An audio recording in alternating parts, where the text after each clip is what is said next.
அரண்சேனியர்களுக்கு வணக்கம். நான் மதநெறிவலகன். இன்றைய நமது சிறப்பு விருந்தினர் இடதுசாரி செயல்பாட்டாளர் தோழர் மருதையன் அவர்கள். நிறைய விஷயங்கள் வாதிக்க இருக்கிறோம், அவரை வரவேற்கலாம். வணக்கம் தோழர். வணக்கம். இப்போ இன்றைக்கு எல்லோருக்குமான தலைவர் அம்பேத்கர் அப்படின்னு ஒரு நூல் வெளியீட்டு விழா. அதுல விஜய் கலந்துகிட்டார், திருமா கலந்து கொள்ளவில்லை அப்படிங்கிற ஒரு சர்ச்சை ஏற்கனவே போயிட்டு இருந்தது. இன்றைக்கு கலந்துட்டாங்க, பேசியாச்சு. ஆதவ அர்ஜுனா பேசியிருக்கிறார், விஜய் பேசியிருக்கிறார். எப்படி பார்க்கிறீங்க இந்த நிகழ்ச்சி குறித்து சாராம்சமா? இல்ல, அந்த நிகழ்ச்சி தலைப்பு எல்லோருக்குமான தலைவர் அம்பேத்கரா? நான் நினைச்சேன் எல்லோருக்குமான தலைவர் விஜய். அதான் நினைச்சேன். ஏன்னா இது விஜயனுடைய 2வது மாநாடு. இதை ஆதவ அர்ஜுனும் விகடனும் இணைந்து நடத்தியிருக்கிறாங்க. அதுதான் இந்த நிகழ்ச்சி. இந்த நிகழ்ச்சியில் முதலாவதாக அவமதிக்கப்பட்டவர் டாக்டர் அம்பேத்கர். டாக்டர் அம்பேத்கர். 2வது, மொழி தெரியாமல் இந்த ரொம்ப நேர்மையா அதுக்கு பங்களித்து ஏற்கனவே ஒரு அம்பேத்கரின் லட்சியத்துக்காக உண்மையில் பாடுபடக்கூடிய ஆனந்த் தெல்தும்டே, அவரை ஏமாத்தி கூட்டின்னு அவரை அசிங்கப்படுத்தியிருக்காங்க. 3வதாக, இங்கே சிக்கி கொண்டோமே என்று தவித்து கொண்டிருந்த நீதிநாயகம் சந்துரு அவர்கள். இதுல கடைசி நேரத்தில் இந்த அவமானத்திலிருந்து தப்பித்து கொண்ட திருமா இதுல வரல. அதன் காரணமாக அவர் வரலன்றதுனால அவரை இழுத்து வச்சு மேடையில் அசிங்கப்படுத்துவதை ஆதவ அர்ஜுனா அந்த பொறுப்பை மேற்கொண்டார். அவரும் விஜயும் ஆனந்த விகடன் ஒரு எம்டி 3 பேரும் அதை பேசி வச்சு செஞ்சாங்க. அதனால இப்படி சுருக்கமா சொல்றது அப்படின்னா, இது எல்லாருக்குமான தலைவர் விஜய் என்பதை அறிவிப்பதற்கான மாநாடு. அதில் அவமானப்படுத்தப்பட்டது முதல்ல டாக்டர் அம்பேத்கர், 2வது ஆனந்த் தெல்தும்டே, 3வது நீதிநாயகம் சந்துரு, 4வது தோழர் திருமா, 5வது இது அம்பேத்கர் நூல் வெளியீட்டு விழா என்று நம்பி அங்க போய் அசிங்கப்பட்ட அதில் எழுதிய எழுத்தாளர்கள் மற்றும் பார்வையாளர்கள். எழுத்தாளர்கள் அவங்கள்ட்ட கேட்டிருப்பாங்க, கற்ற கொடுத்திருக்காங்க, அவ்வளவுதானே. அதான் ஏமாற்றப்பட்டார்கள். ஏமாத்தி அவங்க பேர்ல ஒரு கற்றையை எழுதி வாங்கிட்டு எல்லாத்தையும் விஜய் காலடியில சமர்ப்பிச்சிருக்கிறாங்க. விஜய்க்கு அம்பேத்கருக்கு என்ன சம்பந்தம்? விஜய்க்கு அம்பேத்கர் கொள்கைக்கு என்ன சம்பந்தம்?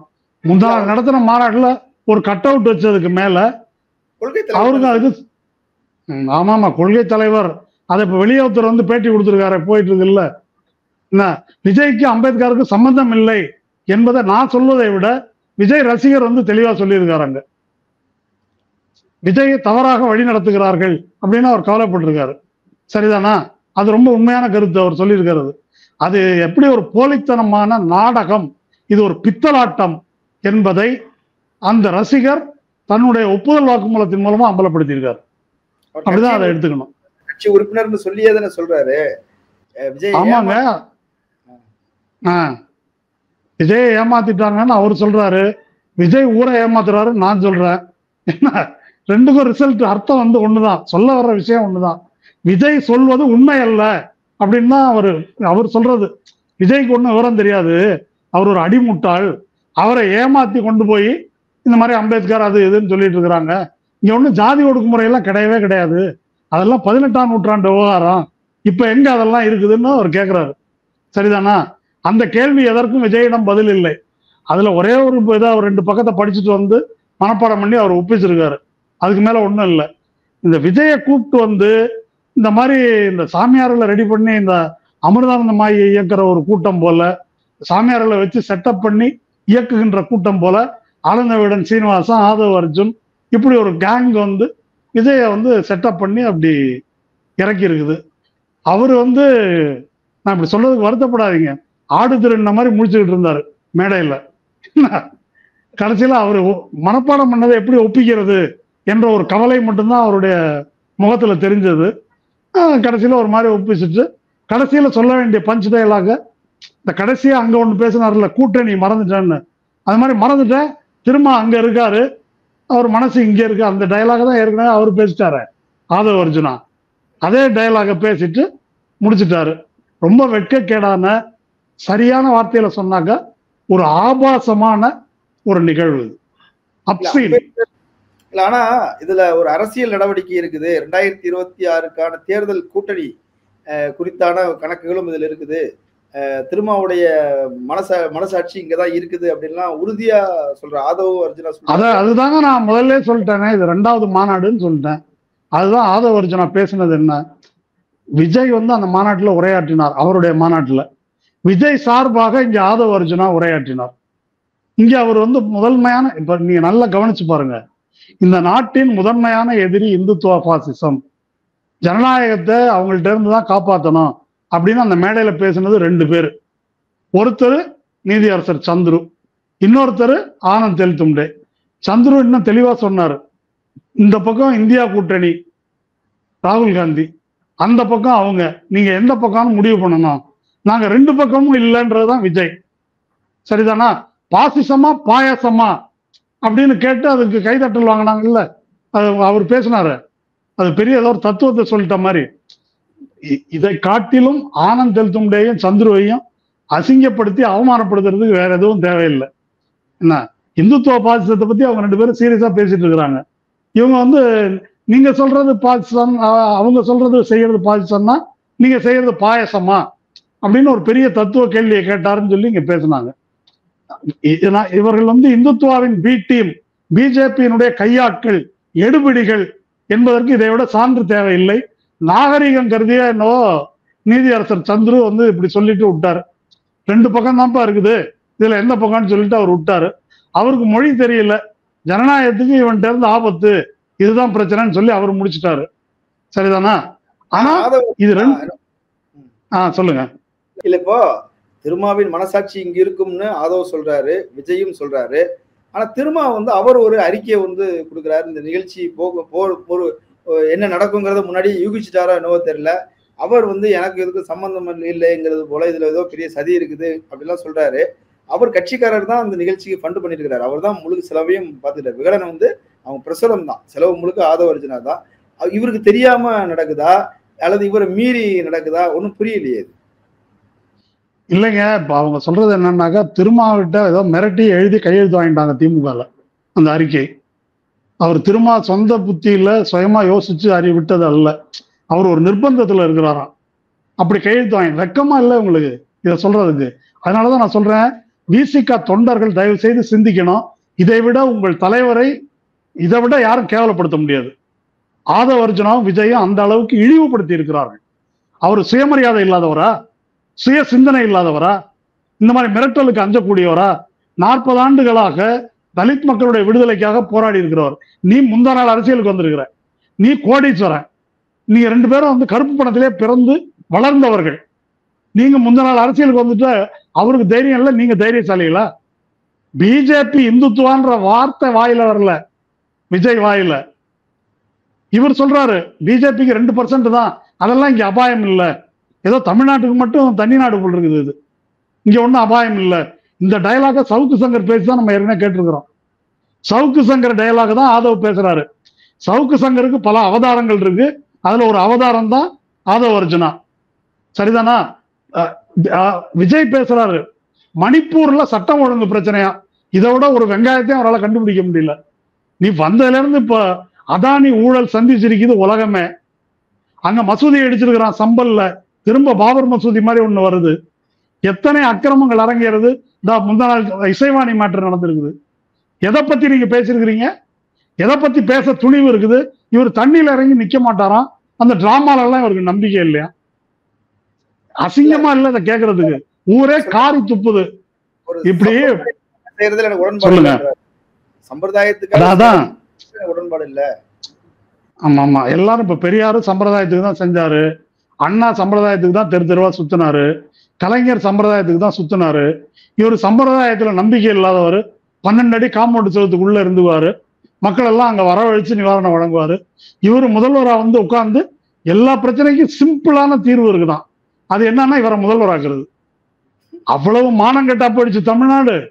அவ்வளவு மானங்கெட்டெல்லாம் தமிழ்நாடு போகல. எவ்வளவு கொடூரமான பாசிஸ்ட் இந்த மனிதர். மோடியோட கேவலமான நபர் இந்த ஆளு. மோடி கூட தெரு தெருவா சுத்துறாரு தேர்தலுக்காவது. இவர் வீட்டுல உட்காந்துக்கிட்டு கூப்பிட்டு நிவாரணம் வழங்குறாரு. இவர் வந்து இந்த தமிழ்நாட்டுக்கு விடிவு காலம் வழங்க போகிறாராம். இதை பார்த்து சுயமரியாதை உள்ள தமிழ் மக்களுக்கு ரத்தம் கொதிக்கணும். இப்படி ஒரு நிகழ்ச்சி நடத்துறதை பார்த்து. நீ ஏதோ ஒரு புத்தகம் வெளியே சொல்லுங்க. வெங்கை வயல் விவகாரம் வந்து இன்னும் தீர்க்கப்படல, இன்னும் ஆராய்ச்சி பண்ணிட்டு இருக்கிறாங்க, வருஷம் ஆச்சு. இதெல்லாம் ஆமா ஆமா, அவரு நீங்க வேங்கை வயலுக்கு போக வேண்டும், நாங்குநேரிக்கு போக வேண்டும். யாரு? ஆதவ அர்ஜுனா இவருக்கு வழிகாட்டுறாரு.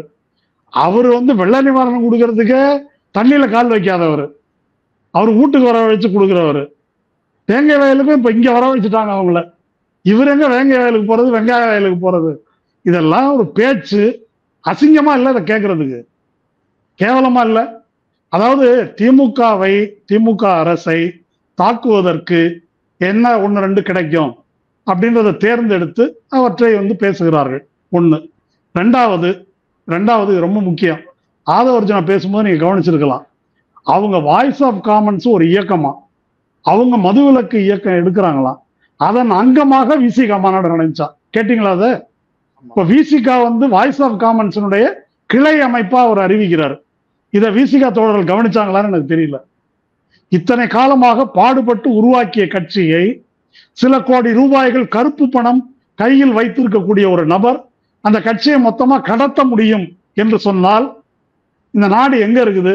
அதாவது எலக்ட்ரல் பாண்ட்ல காசு வாங்கிட்டு, அதானி காசை வாங்கிட்டு எம்எல்ஏ எம்பி எல்லாம் கூண்டோட விலைக்கு வாங்கினதை நம்ம பார்த்துருக்கிறோம் மகாராஷ்டிரால மற்ற இடத்துல. இவர் சில கோடி ரூபாய்களை கையில் வைத்துக் கொண்டு ஒரு கட்சியை விலைக்கு வாங்கலாம்னு இவர் யோசிக்கிறார். இப்போ அமித்ஷா செய்யற வேலைக்கும் ஆதவ அர்ஜுனா செய்யற வேலைக்கும் பெரிய வேறுபாடு இல்லை. அவர் வந்து நான் ஏழை தாயின் மகன்ற மாதிரி, இவரும் நான் ஏழை தாயின் மகன் ஒரு கதை சொல்றாரு. இங்க அவங்க அம்மா வந்து 5 வயசுல தற்கொலை பண்ணிக்கிட்டாங்க, விவசாயத்துல ஏற்பட்ட நெருக்கடி, அதுக்கு காரணம் ஊழல் தான். என்ன சமூக அறிவு, என்ன வியப்பா இருக்குது. இதெல்லாம் பேசுறதுக்கு கொஞ்சமாவது கூச்சம் இருக்கணும், உடம்புல கொஞ்சம் கூச்சம் இருக்கணும். அந்த கூச்சம் கூட அவருக்கு இல்லை. அதனால அவர் அப்படிதான் தெரிஞ்சுக்கிட்டாராம். அம்பேத்கருக்கு அன்னைக்கே ஒரு 50 எம்பி கையில இருந்தா வேற மாதிரி மாத்திருப்பாரு அரசியல் சட்டத்தை. இந்த கூத்தெல்லாம் எங்க கேட்கறது, சிரிக்கிறது, எந்த பக்கத்தால சிரிக்கிறது அது தெரியல எனக்கு. இவர் ஒரு பெரிய ஸ்ட்ராட்டஜிஸ்ட் தான். சரி விடுங்க, இந்த கேவலத்தை பத்தி எதுக்கு பேசிக்கிட்டு. இல்ல இப்போ இப்படிப்பட்ட நபர் சொல்றீங்க, இது திருமாவுக்கு தெரியாதா? ஏன் அனுமதிக்கிறாருன்னு ஒரு கேள்வி வருது இல்ல? விமர்சனங்கள் சரிதான், ஆதவ அர்ஜுனா கட்சியை தவறாக கொண்டு போறாரு, இவருடைய உணர்வுக்கு விரோதமாக ஒண்ணு செய்யறாருங்கிறதெல்லாம் தெரியுதுன்னா, அப்ப ஆதவ வந்து திருமா கண்ட்ரோல்ல இல்ல அப்படின்னா அது ஒரு சிக்கல் தானே அது? இல்லைங்க, இது இந்த முரண்பாடு வரிசையா வந்துட்டு இருக்குது. அந்த முரண்பாட்டினுடைய உச்சகட்டம் இது அப்படின்னு நினைக்கிறேன். அநேகமா அவர்கள் வந்து பொருத்தமான முடிவை எடுக்க வேண்டிய நிலைக்கு வந்து விட்டார்கள்னு தான் எனக்கு தோணுது. இனி அவங்க தான் டிசைட் பண்ணணும். அதுக்கு மேல நம்ம சொல்றதுக்கு எதுவும் இல்லை. பிசிகேல இருந்து வெளியேற்றி விடுவார்கள்னு சொல்றீங்களா? இல்ல, அவங்க டிசைட் பண்ணிட்டோம் என்னன்றத. அவரு தான் இப்ப பேசுறத பாத்தீங்கல்ல, மேடையில பேசுறத. நான் ஒன்னும் விசிகா உறுப்பினர் இல்லை. எனக்கு வெளியே இருந்து பார்க்கும்போதே அருவருப்பா இருக்குது அதை கேட்கறதுக்கு. அவ்வளவு கேவலமா இருக்குது. அது அவங்க முடிவு பண்ணட்டும் என்னன்றத. கட்டாயம் முடிவு செய்வார்கள் தான் நான் நினைக்கிறேன். இதுல திமுக உடைய ஊழல் அரசியலை வந்து கையில் எடுக்கணும், அவங்க வந்து 2026 இந்த மன்னராட்சிக்கு முடிவு கட்டணுங்கிற அளவுக்கு பேசுறாரு இல்லையா? அதுதான் கேட்கிறேன். கிட்டத்தட்ட ஒரு கூட்டணி மாற போகிறது, வேற ஒரு கூட்டணிக்கு போறோம் அப்படிங்கிற மாதிரி. கூட்டணிக்கு தான் இவர் அறிவிச்சாரு, ஒருத்தனும் வரல. இது வரைக்கும் ஒரு ஆளும் வரல. இவர் அறிவிச்சு எத்தனை நாள் ஆச்சு? நான் முதல்வர் ஆகிறேன், வர்றவங்க எல்லாம் வாங்கன்னாரு. ஒரு ஆள் கூட வரல. எவனோ ஏதாவது ஒரு ஒண்ணுமில்லாத கட்சி கூட வரல. அதை பார்த்துட்டோம். இப்போ இங்க இருந்துகிட்டு அவர் திரும்ப அங்க இருந்தாலும் அவர் இதயம் இங்க இருக்குது. வெக்கமா இல்ல? அதான் உன்னை யாருமே மதிக்கல, உன்னை ஒரு ஆளுன்னு எவனுமே மதிக்கல. காரி துப்பாத குறைய ஒதுக்கிட்டாங்க. சீந்த கூட இல்லை. ஒரு மாநாட்டு கூட்டத்தை பார்த்து ஒரு சீனை போட்டு வந்து விட்டார், அதாவது சீன் போட்டாங்க. சீனெல்லாம் இருக்கட்டும். இப்போ ஒன்னும் விவரம் புரியாதவன் பார்த்துட்டு மலைக்கலாம், கைதட்டலாம், ஏதாவது இதெல்லாம் வந்து பண்ணலாம். நீங்க ஆள் வச்சு பிரச்சாரம் பண்ணி ஊடகத்துல நடுநிலை பத்திரிகையாளர்கள், மூத்த பத்திரிகையாளர்கள் பல பேருக்கு உருட்டுன்னு உருட்டின பிறகும், பல புரோக்கர்கள் வேலை பார்த்த பிறகும் ஒரு கட்சி கூட உன் பக்கம் வர்றதுக்கு தயாரா இல்லை. உனக்கு எவ்வளவு ஓட்டு இருக்குன்றது யாருக்கும் தெரியாது. நீ வந்து மழையில கீழே இறங்குறதுக்கே பயப்படக்கூடிய ஆளு. இப்படி இருக்கிறது நிலைமை. கட்சி மாநாடு நடத்தின பிறகு இன்னை வரைக்கும் நடைபெற்ற எந்த அரசியல் நிகழ்வு குறித்தும் எந்த அறிக்கையும் கிடையாது. ஒரு பேச்சாளர் வந்து இல்ல நாங்க திமுக அப்படி சொல்லலன்றாரு. இல்ல திமுகவும் பாசிசம் தான் அப்படின்னு ஒரு ஆள் பேசுறாரு. இந்த மேடையில பாசிசம் ஒரு பக்கம், திமுக உள்ளடக்கிய இந்தியா கூட்டணி ஒரு பக்கம், ரெண்டுல ஒரு பக்கம் நில்லுங்கன்னு சந்துரு பேசுறாருல்ல. திமுகவும் பாசிசம் தான் அப்படின்னா உங்க ஸ்போக்ஸ் பர்சன் டிவியில பேசுறாரு. திமுகவும் பாசிசம் தான் பேச வேண்டியதானே விஜய். நீதிபதி சொல்றதெல்லாம் தப்பு, திமுகவும் பிஜேபி மாதிரியே ஒரு பாசிஸ்ட் கட்சி தான் அப்படின்னு உங்க அறிவை எடுத்து வெளியே விட வேண்டியதானே. இதெல்லாம் ஒரு கட்சி, இவங்க எல்லாம் ஒரு ஆளு, இதெல்லாம் பத்தி பேசுறது ரொம்ப கேவலங்க. இது ஒரு அளவுக்கு மேல இதை பேசுவது நம்ம தரத்துக்கே கேவலம் இது. அதனால முடியுது. திரும்ப வந்து ஏற்கனவே கலந்து கொள்வதாக ஓராண்டுக்கு முன்பே ஒப்புதல் அளித்திருந்திருக்கிறார். தன்னை வந்து விஜய் முக்கியமா திருமா முக்கியமா அப்படின்னா விஜய் தான் முக்கியம், திருமா முக்கியம் இல்லை அப்படின்னு சொல்லி கிட்டத்தட்ட அப்படி ஒரு நெருக்கடியை உருவாக்கிட்டாங்க. விஜய் தவிர்க்க முடியாது அப்படின்னா யார் விளைவிக்கணும், திருமா தான் விளைவிக்கணும் அப்படின்ற மாதிரி. நான் இன்னொரு நிகழ்ச்சி இது முடிஞ்ச பிறகு இன்னொரு நிகழ்ச்சி வைக்கிறேன் வைங்க, அதுல நான் வந்து பேசுறேன்னு சொன்னப்போ கூட அவர்கள் பதில் சொல்லல அப்படிலாம் வந்து சொல்றாரு. இல்ல, அந்த அறிக்கையை நான் பேசிட்டேன். வேற மின்னம்பலத்தில் ஒரு நேர்காணல் பத்தி கொடுத்துருக்கேன். 3 ஸ்டெப்பா நடந்திருக்குது. முதல்ல ஏப்ரல் 14 பிறந்த நாள் அன்னைக்கு வெளியிடுறதா இருந்தது. அப்போ வந்து முதல்வர் வெளியிட திரும்ப பெற்றுக்கொள்வதாக முதல்ல இது பண்ணாங்க. அப்புறம் அது இல்லை, ராகுல் காந்தி வரப்போறாருன்னாங்க. அப்புறம் ராகுல் காந்தி இல்லை. அதுக்கப்புறம் 3வது ஆப்ஷன் அப்படின்னு வந்துச்சு. அப்போதான் இந்த மாநாடு, தினமலர் செய்தி, இந்த பஞ்சாயத்தெல்லாம் வருது. தினமலர்ல வந்து இந்த செய்தி பிளான் பண்ணப்பட்டது. அதை திரும்ப தெளிவா சொல்றாரு. 3 பேருக்கு தான் தெரியும். ஒன்னு ஆனந்த விகடன் நிர்வாகி, இன்னொன்னு ஆதவ அர்ஜுனா, 3வது நான், எனக்கு தான் தெரியும். இது எப்படி தினமலருக்கு போச்சுன்னு அவர் கேட்கிறாரு. இதை விட அசிங்கமா கேட்க முடியாது. நீ ஆதவ அர்ஜுனா அல்லது விகடன் தான் தினமலருக்கு போட்டு கொடுத்துருக்கணும், நீங்க எல்லாம் ஒரு கோஷ்டி அப்படின்னு சொல்லியிருக்காரு தெளிவா. அப்ப தினமலர்ல வந்த பிறகு இல்ல நாங்க சொல்லல, எப்படி தினமலர் வெளியிட்டது அப்படின்னு ஆதவ அர்ஜுனாவோ ஆனந்த விகடனோ சொல்லல. அப்ப இதுல இருந்து என்ன தெரியுது? தினமலர், ஆதவ அர்ஜுனா, விகடன், இந்த குரூப் வந்து ஒரு கேங்கு. தினமலர் யாருக்கு நிக்கிறாங்கன்றது உலகத்துக்கே தெரியும் என்ன. அதனால இவங்களை சங்கின்னு தனியா சொல்ல வேண்டியதில்லை. அதை விட சீப்பு சங்கின்றது கூட ஒரு அந்தஸ்து. இது சங்கிக்கு எடுபிடிகள் இவங்க என்ன அப்படின்றது அப்பவே எக்ஸ்போஸ் ஆயிடுச்சு. சரி, அப்போ என்னன்னு முடிவு பண்ணணும் அப்படின்னு சொன்னாக்க அந்த கட்டத்திலேயே அவர் பேசினது சொல்றாரு. விஜயோட நான் மேடை ஏறலாம், பொது மேடை பலர் பங்கேற்கிறதுன்னு இருக்கலாம், ஆனா அவர் வேற விதமா பேசினா சிக்கல் ஆயிடும். இல்ல அவர் அதெல்லாம் பேசவே மாட்டாரு அப்படின்னு சொன்னாங்கல்ல. இன்னைக்கு என்ன பேசியிருக்காரு, என்ன நடந்திருக்குது? இப்ப திரும்ப வராததுனால இவங்க பேசினாங்களா? திரும்ப வந்திருந்தா பேச மாட்டாங்களா? அப்ப இவருடைய திட்டம் என்ன?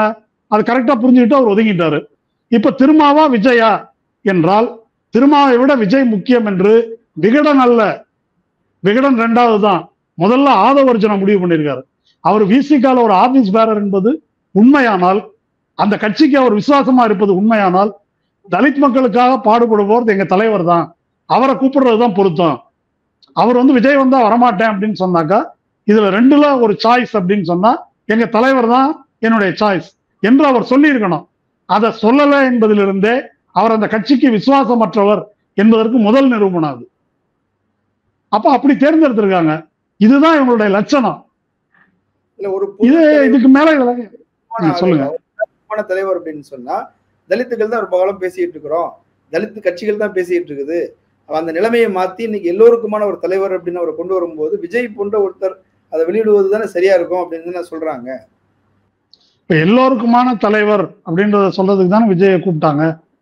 எல்லோருக்குமான தலைவர்னு இது வரைக்கும் முன்னால தெரியாது. பெரியார் சொல்லல எல்லோருக்குமான தலைவர் அம்பேத்கர் அப்படின்னு, பெரியார் சொல்லல, விஜய் வந்து சொல்லலாம். அதானே, உங்களுக்கு ஒரு தலைவர் வேணும்னா சொல்றேன், அம்பேத்கர் தான் உங்க தலைவர்னு பெரியார் பேசலையா?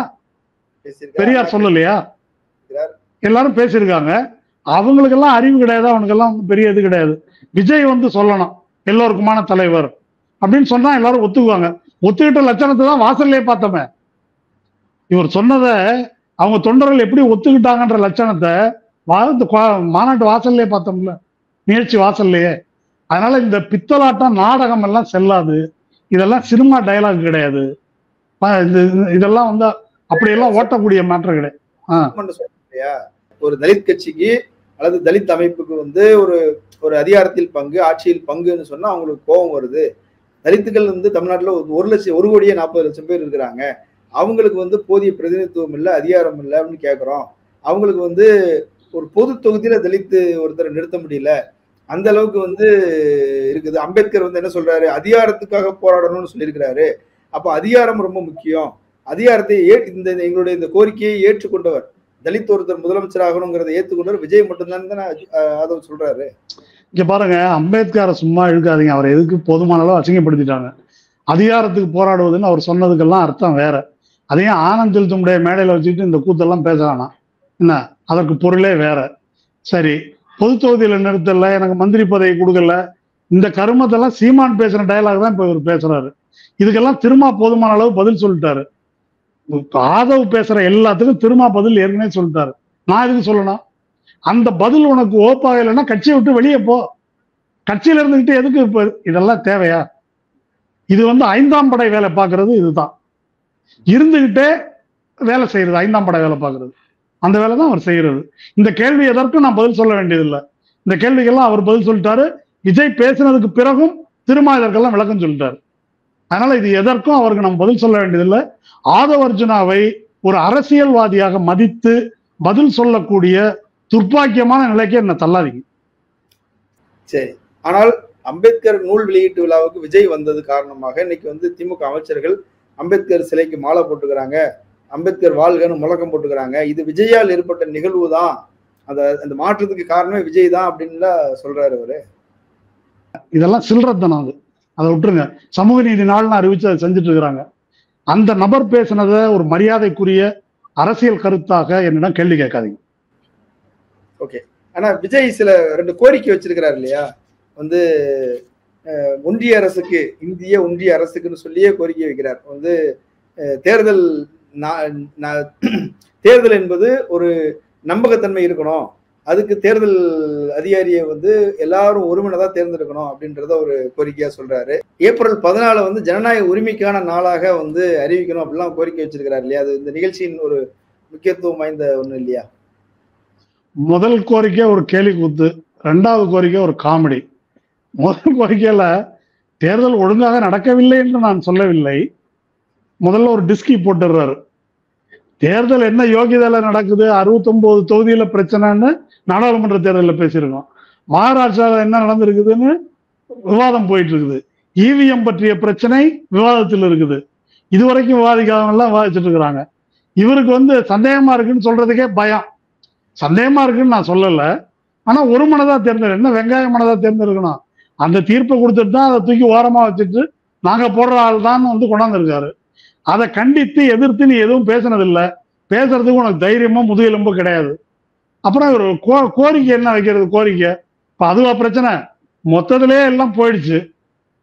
தேர்தல் இதுவே முறைகேடா நடக்குது, மதவெறி பேச்சு நேரடியா நடக்குது, அதை பத்தி நீ பேசுனது கிடையாது. மகாராஷ்டிரா தேர்தலில் முறைகேடு நடந்திருக்கு, எப்படி நடந்திருக்குன்னு விளக்கி இருக்கிறாங்க, அதை பத்தி நீ பேசுனது இல்லை. தேர்தல் ஆணையரை ஒரு மனதா தேர்ந்தெடுக்கணுமா, பெரிய கண்டுபிடிப்பு. அடுத்தது இருக்கிறது, நம்ம தைப்பூசத்துக்கு லீவ் விடுன்னு கேட்டார்ல சீமான் எடப்பாடி கிட்ட, அந்த மாதிரி ஜனநாயகத்தையே காணுமா, ஏப்ரல் 14 ஜனநாயகத்துக்கான நாளா அறிவிக்கணுமா. இதெல்லாம் வந்து காமெடின்னு சொல்றதா? இது ஒரு பிளாக் ஹியூமர் வகையில சேர்த்துக்கலாம். இது அப்படி வேணா வச்சுக்கலாம். அது அப்படிதான் இருக்கு. விஜய்க்கு எந்த அரசியல் புரிதலுமே இல்ல என்பது போலவே நீங்க வந்து அவரை பேசுறீங்களா? எந்த புரிதலும் என்பது போலவே இல்லை, அதுதான் சொல்றேன். விஜய்க்கு எதுவும் தெரியாது. அவரை வந்து யாரோ மிரட்டி இங்க கொண்டு வந்திருக்கிறாங்க. என்ன, அவர் மேடையில உட்கார்ந்து அவர் முடிக்கிற முடியை பார்க்கும் போதே அவர் சொந்த விருப்பத்தின் பேரில் வந்த மாதிரி தெரியல. இவங்க திரும்ப சொந்த விருப்பத்தில் அறிக்கை எழுதலன்னு சொல்லிட்டு இருக்கிறாங்க. அவர் மேடையில உட்கார்ந்து இருக்கிறத யாரோ அடிச்சு பத்தி விட்டு ஒழுங்கா செய்யணும்னு உட்கார வச்ச மாதிரி தான் அவர் முடிக்கிறாரு. என்ன, அதனால அது ஒன்றும் தெரியாதுங்க அவருக்கு. ரஜினிகாந்த் கொஞ்ச நாள் சீன் போட்டு போயிட்டாரு. இவர் என்ன பண்ண போறாருன்னு பார்ப்போம், அந்த வேடிக்கையும் பார்ப்போம், அவ்வளவுதான். ஆதவ அர்ஜுனா என்ன சொல்றாரு அப்படின்னா, மன்னராட்சி முறை அப்படின்றது இப்போ முடிவுக்கு வந்துருச்சு, ஆனா தமிழ்நாட்டுல இன்னும் மன்னராட்சி முறை தொடருது.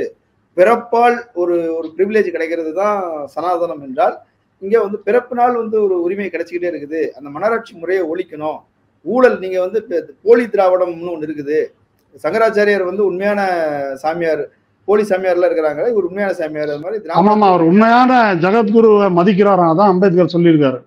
உண்மையான ஜெகத்குருவை மதிக்கணும், போலி சாமியாரை மதிக்க கூடாதுன்னு அம்பேத்கர் சொல்லியிருக்காரு. இப்ப இவங்கெல்லாம் வந்து உழைச்சு முன்னுக்கு வராதவங்க. இவரு உழைச்சு கள்ளலாட்டரி அடிச்சு அந்த குடும்பத்துல சம்பந்தம் பண்ணி முன்னுக்கு வந்தவர். வெக்கமா இல்ல அதை பேசுறதுக்கு? கேவலமா இல்ல? அந்த கட்சியில இவர் உதயநிதியை சொல்றாரு, அந்த கட்சி அவர்களை தேர்ந்தெடுத்திருக்குது. நீங்க எப்படி வந்தீங்க? உங்களுக்கு காசு எப்படி வந்துச்சு? இந்த விட்டுட்டு விஜய் சொன்னாரு, நான் அதை விட்டுட்டு வந்தேன்னு. ஆதவ அர்ஜுனா ஒரு பேட்டியில சொன்னாரு, 3000 கோடி பிசினஸை விட்டுட்டு வந்திருக்கிறேன் அப்படின்னு சொன்னாரு. 3000 கோடி என்ன பிசினஸ் அது? எப்படி வந்த பிசினஸ்? அந்த பிசினஸுக்கு தான் என்னன்னு தெரியுது, கள்ளலாட்டு டிக்கெட் தான் பிசினஸ். அதுல ஈட்டினதான் அந்த பணம். செந்தில் பாலாஜியை காட்டிலும் சாதகமான தீர்ப்பு உங்க மாமனாருக்கு எப்படி சுப்ரீம் கோர்ட்ல கிடைச்சது? அது எனக்கு புரியலையே. இதெல்லாம் உழைச்சு சம்பாரிச்சதா? உழைச்சு சம்பாரிச்ச சொத்துக்கு தான் இடி ரைடு நடக்குதா? உழைச்சு சம்பாரிச்ச சொத்து தான் நூற்றுக்கணக்கான கோடி ரூபாய் உங்க வீட்டுல இருந்து கைப்பற்றுறாங்களா? யாரு ஊரை ஏமாத்துறாங்க? இவங்கெல்லாம் இறங்கி அரசியல் பேசுற அளவுக்கு இந்த நாடு கேவலமாகி விட்டது என்பதுதான் நிலைமை. அங்க உட்கார்ந்துட்டு அர்பன் நக்சலையும் பார்ப்பனியம்னு சொல்ற பத்திரிகையும் ஒரே மேடையில கொண்டாந்து இருக்கிறோம் அப்படின்னு ரொம்ப புலகாங்கிதான் அடைந்து அந்த சீனிவாசன் பேசுறாரு இல்லையா? அது பார்ப்பனிய சூதின் வெற்றியை அவர் மேடையில இருந்து பிரகடனப்படுத்துகிறார். அப்படிதான் அதை புரிஞ்சுக்கணும். இது நான் ஒருவேளை தொடர் ஆனந்த் செலுத்தும்டைய பார்த்தாக்க நான் சொல்லுவேன், 20 வருஷமா எனக்கு பழக்கம், உங்களை கூப்பிட்டு வச்சு அப்படி கேவலப்படுத்திட்டாங்க என்ற உண்மையை அவருக்கு நான் புரியும்படியாக எடுத்து சொல்லுவேன். அவர் திரும்பவே சொல்லுவாரு, நாளைக்கு பார்க்க போறாருல்ல, அது திரும்பவே விளக்குவார், நான் சொல்லணுன்றது இல்லை. இல்ல, அம்பேத்கரை வெகு மக்கள்கிட்ட கொண்டு போவதற்கு இது ஒரு பெரிய வாய்ப்பு. விஜய் போன்ற ஒரு பிரபலம் வர்றதுனால இந்த புத்தகம் நிறைய விற்பனையாகும். அம்பேத்கருடைய கருத்துக்கள் பெரும்பான்மை மக்கள்கிட்ட போகும், புதிய தலைமுறைகள்கிட்ட போகும் தானே சொல்றாங்க. அதான் அந்த போனதுதான் வெளியே வந்த உடனே தெரியுது இல்லைங்க. நீங்க விளக்கியெல்லாம் பேசுங்க, அங்க ஒருத்தர் தான் பேட்டி எடுத்தாங்க, ஒரு 10 பேட்டி எடுத்திருந்தாங்கன்னா தெரிஞ்சிருக்கும். அதாவது இது ஒரு சாதிய சமூகம். இப்ப அந்த விஜய் ரசிகர்களுக்கு எல்லாம் பயங்கர அறிவு இருக்கணும் அப்படின்றதெல்லாம் நான் சொல்லலை. அவங்களுக்கு அந்த அறிவு இருக்கணும்னு தேவையில்லை. பல சமூகத்தை சேர்ந்தவர்கள் அங்க இருக்கலாம், பல சமூகத்தை சேர்ந்தவர்கள் தொண்டர்களா இருக்கலாம். அது திமுக, அண்ணா திமுக, விஜய் கட்சி, எல்லா கட்சிகளுக்கும் அது பொருந்தும். ஆனால் ஒரு பிற்படுத்தப்பட்ட அல்லது ஆதிக்க சமூகத்தில் பிறந்தவர்களுக்கு அம்பேத்கர் எல்லாருக்குமான தலைவர்ப்பா, அவர் இதெல்லாம் சொல்லியிருக்காரு, தீண்டாமை தப்பு, சாதி தப்பு என்பதை எல்லாம் புரிய வைத்து அவர்களை ஒரு அரசியலுக்கு கொண்டு வருவது அப்படின்றது ஒரு வழிமுறை. அதை திராவிட இயக்கம் ஒரு நூற்றாண்டா செஞ்சுட்டு இருக்குது, கம்யூனிஸ்ட் இயக்கம் ஒரு நூற்றாண்டா செஞ்சுட்டு இருக்குது. ஒரு நூற்றாண்டா இவங்க எல்லாம் செஞ்சுட்டு இருந்ததை காட்டிலும் இவர் ஒரே ராத்திரியில அறுத்து கத்த கட்டிடுவாரு அப்படின்னு சொல்லி விஜய் இங்க கொண்டாந்து உட்கார வச்சு, அதுக்கு ஒரு 30 பேரை புக்கு எழுத வச்சு, அவங்களெல்லாம் ஊரை ஏமாத்தி ஒரு புத்தகம் போட்டு இப்படி ஒரு கோமாளியிடம் கையில கொடுத்து இவர் தான் வழிகாட்டி அப்படின்னு அவர் அரங்கேற்றி இதை செய்திருக்கிறார்கள். அதனால அதான் சொல்றேனே, இது ஒரு கேலிக்கூத்து, ஆபாச கேலிக்கூத்து. அரண்சை நண்பர்களுக்கு வணக்கம். அரண்சை ஊடகம் சுயேட்சையாக இயங்குவதற்காகவே உருவாக்கப்பட்டது. நாம் செய்கிற வேலை உண்மையிலேயே மக்களுக்காக செய்கிறோம் என்பதை நீங்கள் நம்பினால், வாய்ப்பு இருந்தால் இந்த ரேசர் பே QR கோடுக்குள்ளே நீங்கள் அதை ஸ்கேன் பண்ணி எங்களுக்கு உங்களால் இயன்றதை, விருப்பம் இருந்தால் ஆதரவு தெரிவிக்கலாம்.